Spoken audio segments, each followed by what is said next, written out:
के सकारात्मक होने के संदर्भ में पूरा प्रदेश इंतजार कर रहा है। जांजगीर के एक गांव में बेटा राहुल पिछले 2 दिन से फंसा हुआ है। तकरीबन 48 घंटे होने को आ रहे हैं। राहुल को बचाने के लिए जंग जारी है। प्रशासन का कोई तबका ऐसा नहीं है जिसने अपनी तरफ से उसके संदर्भ में मशक्कत करने को लेकर कोई कभी छोड़ रखी हो। कहाँ कहाँ से लोग नहीं बुलाए जा रहे, कौन कौन सी मशीनें नहीं लगी हैं, लेकिन प्रकृति भी मानो पूरा इम्तिहान ले रही है। लगातार कोई ना कहीं पत्थर, कोई चट्टान बीच में अवरोध डाल रहे हैं। अभी जिस टनल को बनाने का काम पूरा हो जाना था वो इसलिए नहीं हो पा रही क्योंकि बीच रास्ते में कोई चट्टान आ गई है। वो चट्टान एक चुनौती के तौर पर अब पूरे प्रशासन के सामने है कि कैसे उससे तोड़ा जा सके। हमारे साथ जांजगीर के कलेक्टर जितेंद्र शुक्ला जुड़ चुके हैं, जो पिछले 48 घंटे से निरंतर इस बचाव कार्य में लगे हैं। जितेंद्र जी, क्या कुछ प्रयास इतने होने के बावजूद भी परिणाम नहीं दे पा रहे हैं?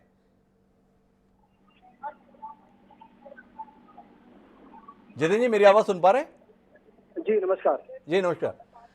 आप सब लोग इतनी मशक्कत के साथ, इतनी मेहनत के साथ प्रयास कर रहे हैं, पर प्रयास अभी तक सफल नहीं हो पाया।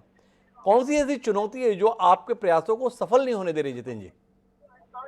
देखिए, चुनौती तो ये विशिष्ट प्रकार की है जी। और हिमांशु जी, सामान्य एक्सप्रेशन और इस तरह के स्पेसिफिक असाइनमेंट में थोड़ा सा नहीं बल्कि बड़ा सा अंतर होता है। जी। हमारी सबसे बड़ी चिंता राहुल को लेकर के है। ऑपरेशन राहुल में जिस ट्यूबवेल पे फंसा हुआ है जी। और उससे हम करीब 3.5 मीटर जो एक डिस्टेंस है वहां तक हमने पूरे के पूरे एक बहुत ही बड़े एक सही तरीके से लैंड को एक्सकवेट किया है, जो लगभग 60 फीट की खड़ी पहाड़ी जैसा हो गया है।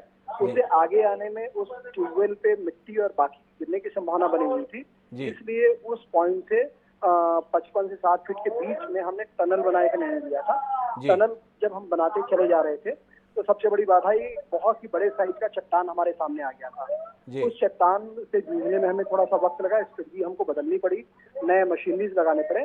समहाउ उस चट्टान को हमने ओवरकम कर लिया है और हम अंदर जा रहे हैं, बट अंदर में एक और चट्टान हमें दिख रही है। तो ये थोड़ा जो राहुल और हमारे बीच में चुनौतियां आ रही हैं उससे हम लगातार जूझ रहे हैं और आशा और विश्वास है कि इन सारी चुनौतियों को हम पार कर पाएंगे। ये हमारी जो अभियान है उसमें थोड़ा बाधा और समय को जरूर ज्यादा लगा रहे हैं। प्रकृति भी आपका पूरा इम्तिहान ले रही है जितेंद्र शुक्ला जी, लेकिन ये जानने में दिलचस्पी है कि आप लोग पिछले 48 घंटे से यहीं तैनात हैं। हिम्मत तो नहीं हार गई टीम?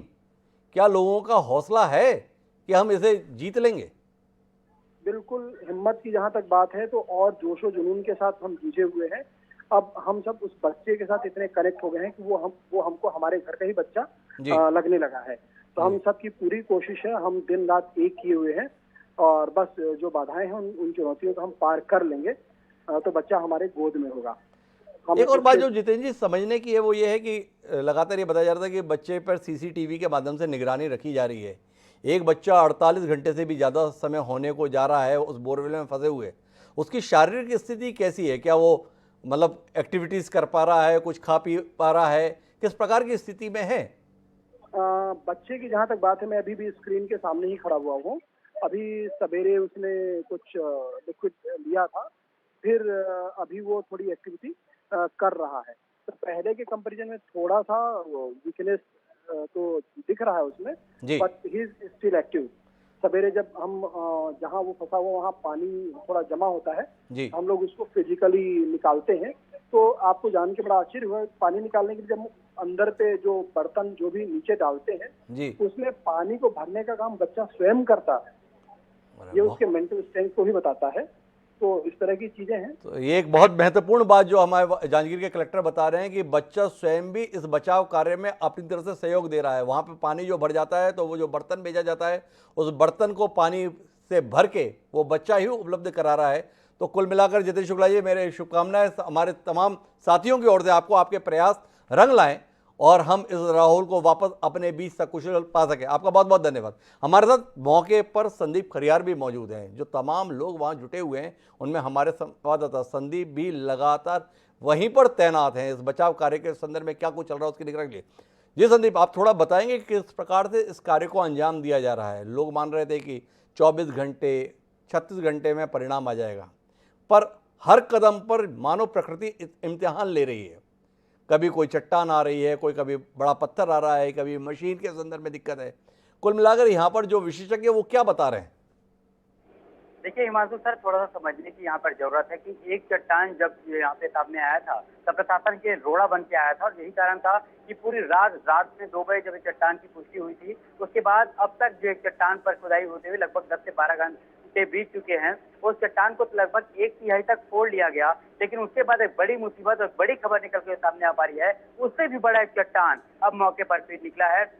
इससे प्रशासन थोड़ा सा हताशा की ओर नजर आ रहा है, क्योंकि एक चट्टान को तोड़ पाने में लगभग 8 से 10 घंटे का समय लगा है। उससे भी बड़ा चट्टान मिलने के बाद में थोड़ी सी उम्मीदें कम हो गई है। हालांकि एक तरफ और भी प्रशासन का ध्यान जा रहा है, क्योंकि राहुल की स्थितियां थोड़ी सी अब एक्टिविटी कम हो रही है, उसमें कमजोरी नजर आ रही है। इस बात को लेकर के सीसीटीवी कैमरे में पूरा ध्यान उसकी तरफ में जमाया गया है कि किस तरीके से उसको एहतियात बरता जाए। हालांकि वो खाने पीने के सामान उसके अंदर पहुंचाए जा रहे हैं, ORS का जो घोल है उस तक भी पहुंचाया जा रहा है, ताकि उसके अंदर में थोड़ी एनर्जी बने और थोड़ी ताकत बने। लेकिन थोड़ी सी ताकत कम नजर आने के कारण से प्रशासन थोड़ा सा परेशान है। लेकिन एक चट्टान को जो तोड़ पाने के बाद में जब दूसरा चट्टान को जब तोड़ने की कोशिश की गई तो उसमें भी अब वक्त काफी लग जाएगा, यानी कि अब 65 घंटे से भी ज्यादा का समय हो चुका है।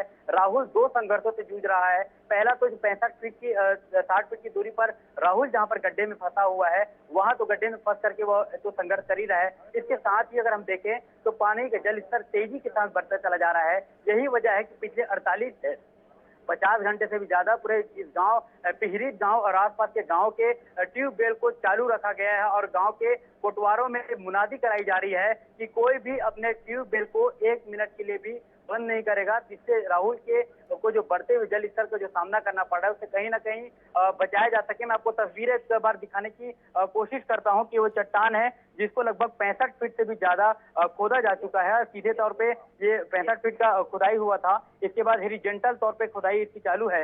लेकिन इसके जब एक खुदाई जब पूरी हो जाएगी, चट्टान को तोड़ लिया जाएगा, उसके बाद एक जो लोहे के पाइप का जो पाइप है उसको टनल के माध्यम से उसको डालने की तैयारी होगी।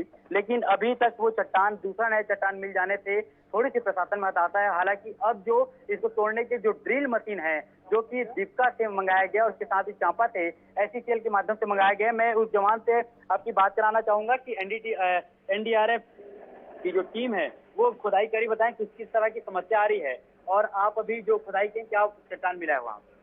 हम लोग सुबह कल 12 बजे से हम लोग एक चट्टान से तोड़ के निकले थे।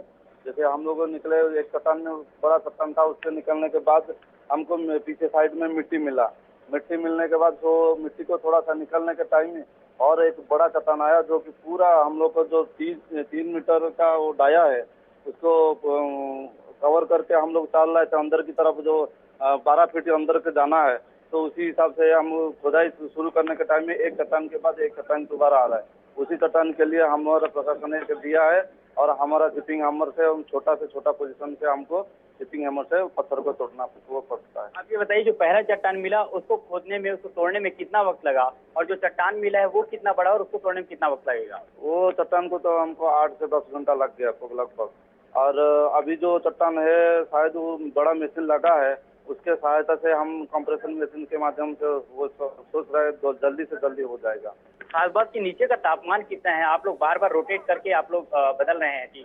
उसमें जेहेतु वो 65 के अंदर में है, वो जो ऑक्सीजन टेम्परेचर कम है और सोफोकेशन थोड़ा सा होता है, और उसमें थोड़ा सा डस्ट उड़ता है, उसके वजह से हमको थोड़ा सा तकलीफ होता है, और धूप के वजह से हमको थोड़ा सा गर्मी भी ज्यादा प्रेशर पड़ता है, इसलिए तो काफ़ी चुनौतीपूर्ण परिस्थितियां वहाँ पर हैं। 3 बातें बड़ी महत्वपूर्ण जो हमारे लोगों के, दर्शकों के लिए समझने के लिए है, वो ये है कि राहुल, जिसे मानसिक रूप से थोड़ा सा कमज़ोर बताया जा रहा था, वो इस कठिन परिस्थिति में हौसले का प्रदर्शन कर रहा है, वह सहयोग कर रहा है लगातार। एक बात जो और महत्वपूर्ण है वो ये है कि जो लोग इस सुरंग को बनाने के काम में लगे हैं वो बार बार रोटेट हो रहे हैं, क्योंकि परिस्थितियां प्रतिकूल हैं। तो अंदाज़ा लगाएं कि राहुल के लिए परिस्थितियां कितनी चुनौतीपूर्ण है कि वो 60 घंटे से भी ज़्यादा समय से ऐसी अवस्था में पड़ा हुआ है। तीसरी जो महत्वपूर्ण बात इस संदर्भ में समझने की है वो ये है कि राहुल के मामले में प्रशासन जिस समन्वय के साथ काम कर रहा है, चाहे वो NDRF है, चाहे SDRF है, चाहे गुजरात से है, चाहे SCCL से, सब लोग सामूहिक रूप से प्रयासरत हैं कि हम समाधान के तौर पर राहुल को निकाल पाएँ। और आखिरी बात पूरे गांव वालों के संदर्भ में जिन्होंने अपने ट्यूबवेल चालू किए हुए हैं एक दुरूह परिस्थिति से बचने के लिए, क्योंकि जल स्तर ऊपर बढ़ रहा है, वो जल स्तर ना बढ़ पाए इसलिए आसपास के जितने ट्यूबवेल हैं उन सबको चालू रखा गया है ताकि राहुल की जान को खतरा ना हो। इतने सामूहिक प्रयास जब चल रहे हैं तो उम्मीद की जानी चाहिए कि ईश्वर इन प्रयासों के संदर्भ में सम्मान का रुख दिखाएगा और राहुल कुछ ही देर में हमारे बीच में होगा। तो 3 खबरों के अंतर्गत आज इतना ही, कल फिर मिलेंगे। मुझे दीजिए इजाजत, सर प्रणाम।